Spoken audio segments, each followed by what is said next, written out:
సన్నీ నానాసాహెబ్ వాఘ్ చౌరే అనే పుణేకు చెందిన వ్యాపారవేత్త, వారి కుటుంబ సభ్యులు దాదాపు 25 కేజీల బంగారు ఆభరణాలు ధరించి తిరుమల శ్రీవారిని దర్శించుకున్నారు. వీఐపీ ప్రారంభ విరామ సమయంలో వారు స్వామివారి సేవలో పాల్గొన్నారు. బంగారు ఆభరణాలు ధరించి ఆలయానికి రావడంతో భక్తులు ఆసక్తిగా చూశారు. ఇటీవల హైదరాబాద్, ఇతర ప్రాంతాలకు చెందిన గోల్డ్ మ్యాన్లు భారీగా బంగారం ధరించి శ్రీవారిని దర్శించుకుంటున్నారు.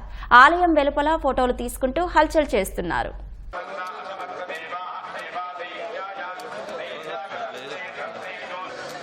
गाड़ी लेके फ्रंट आके आ जाओ।